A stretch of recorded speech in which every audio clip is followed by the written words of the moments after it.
हम चाहें भी तो इस दुस्त्यज माया का त्याग नहीं कर सकते। वयोवृद्ध हो गए हैं, घर में कोई उनकी आदर वृत्ति भी नहीं है, कोई सुख सुविधा भी नहीं है, पर वो यही चाहते कि हम अपने परिवार को देखते हुए प्राण त्यागें। ये दुस्त्यज मोह, ये दुस्त्यज माया। अगर मोह का नाश हो जाए तो उसे कोई नहीं रोक सकता, वो भगवत मार्ग का पथिक बन जाए। पूरे कौरवों का विनाश हो गया। महाराज धृतराष्ट्र और गांधारी युधिष्ठिर के महल में बढ़िया प्रसाद पा रहे थे। विदुर जी ने तो पहले ही त्याग कर दिया था हस्तिनापुर का और तीर्थयाटन कर रहे थे। बड़े महायोगी विदुर जी थे, साक्षात धर्मराज का अवतार हैं।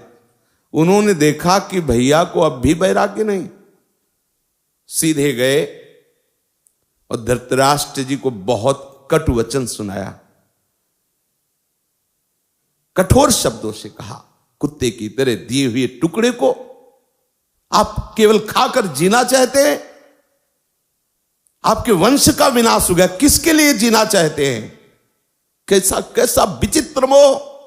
जब विदुर जी ने फटकार लगाई और धृतराष्ट्र जी से कहा, चलो अंतिम समय है, आराधना करो प्रभु की और अपने शरीर को त्याग दो। गांधारी जी ने भी पति का अनुसरण किया। विदुर जी की प्रेरणा से एकांत में भगवत चिंतन करते हुए योगाग्नि से दोनों का शरीर भस्म हुआ।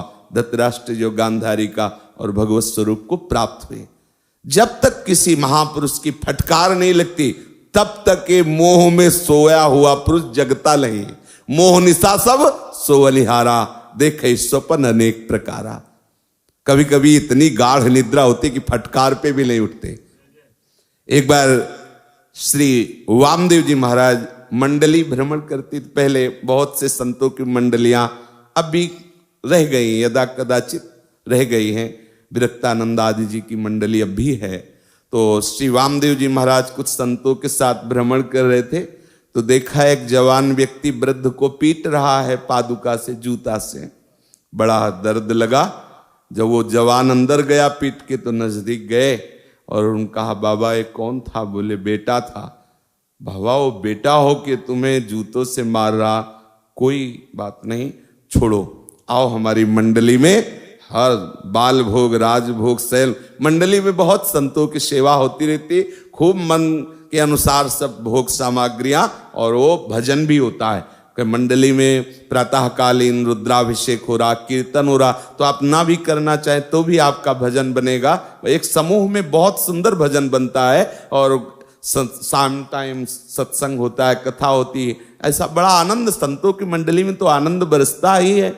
लक्ष्मी पीछे पीछे डुलती, बड़े बड़े धनी मानी हाथ जोड़कर सेवा करते हैं।